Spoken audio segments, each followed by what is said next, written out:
Assalamualaikum warahmatullahi wabarakatuh. Bismillahirrahmanirrahim.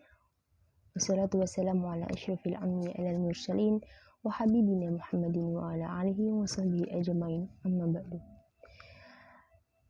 Bersyukur kita kepada Allah Subhanahu wa taala atas nikmat dan karunia-Nya.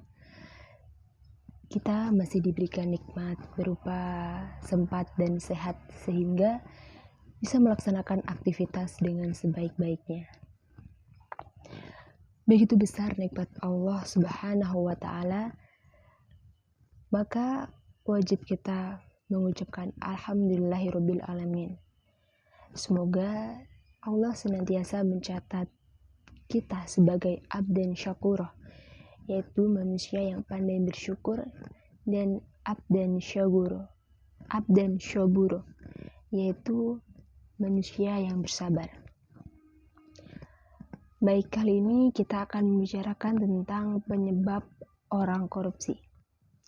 Korupsi yang berasal dari kata Latin, bahasa Latin corrumpere, yang artinya kelicikan, sesuatu yang dilaksanakan di luar nilai agama, di luar nilai moral yang terkait dengan uang atau materi. Korupsi terdiri dari gulul atau penggelapan, kemudian riswah, suap, ada lagi khianah atau khianat, gratifikasi atau hadiah, dan pencurian. Apapun namanya itu, semua itu adalah perbuatan yang tercela dan ada konsekuensi hukuman untuk perbuatan tersebut. Misal, mencuri. Kalau yang dicuri itu sudah mencapai 1 nisab atau setara dengan 94 gram emas, maka hukumannya adalah dipotong tangannya. Namun tidak demikian dengan di Indonesia, karena Indonesia punya hukum tersendiri yang lebih toleran ya. Kemudian dalam memberikan hukuman juga tidak boleh tebang pilih.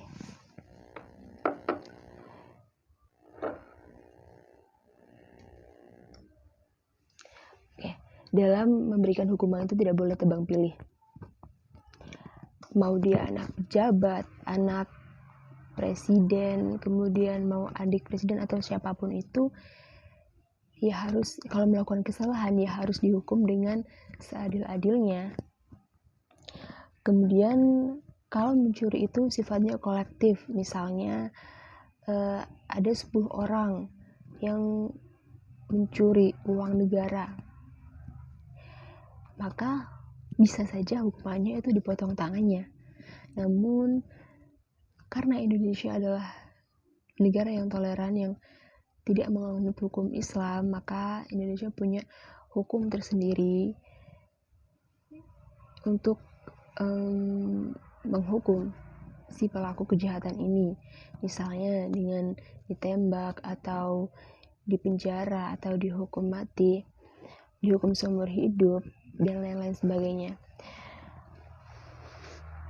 Kemudian mencuri uang negara yang di dalamnya itu adalah uang rakyat, hasil pajak yang dibayarkan oleh rakyat. Itulah yang dinamakan dengan korupsi, yang bisa merugikan banyak pihak, merugikan rakyat-rakyat kecil ya. Lalu penyebab orang korupsi itu apa saja sih? Nah, penyebab orang melakukan korupsi itu ada 2 macam. Yang pertama secara internal dan juga secara eksternal. Secara internal yaitu terlalu mencintai harta benda, kemudian bersifat tamak, gaya hidup konsumtif dan hedonis, kemudian pemahaman agama yang dangkal, dan hilangnya nilai kejujuran. Sifat konsumtif itu seperti membeli barang-barang yang di luar kebutuhan hidupnya, seperti membeli pakaian bagus, membeli sepatu-sepatu bagus, padahal sepatu-sepatunya di rumah itu masih banyak, masih bisa dipakai semua. selalu mengikuti tren gitu. Itu kan terkesan seperti buang-buang uang ya.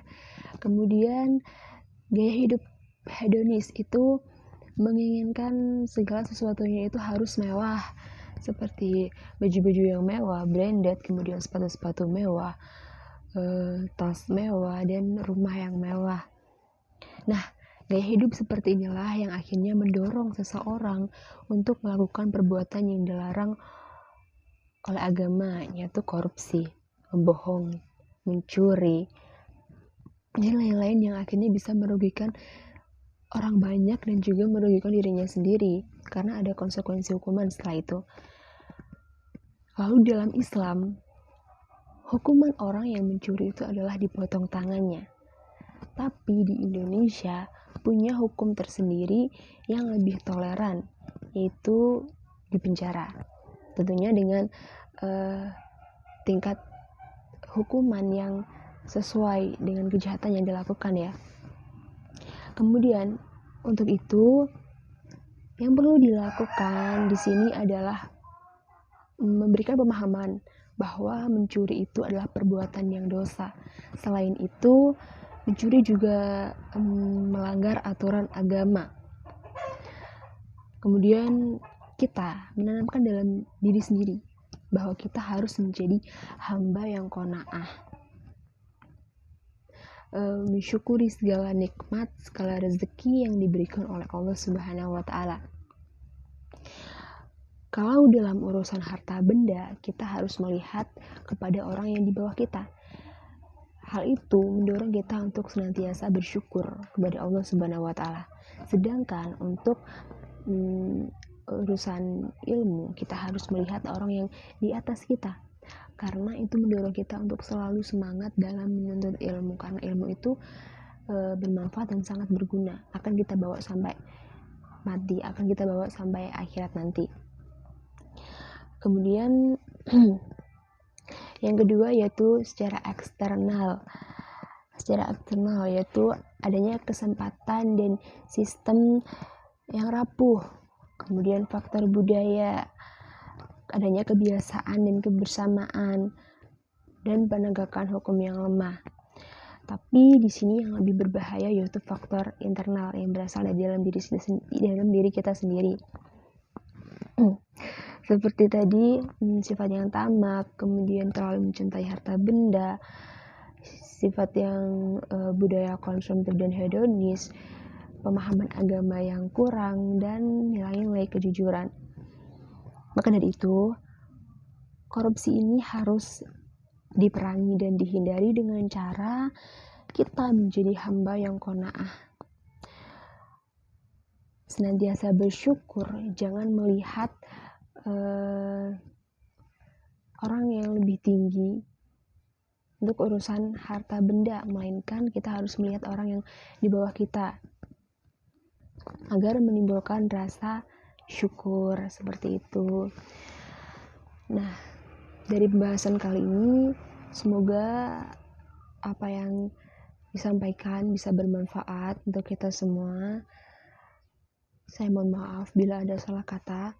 Akhirul kalam. Wassalamualaikum warahmatullahi wabarakatuh.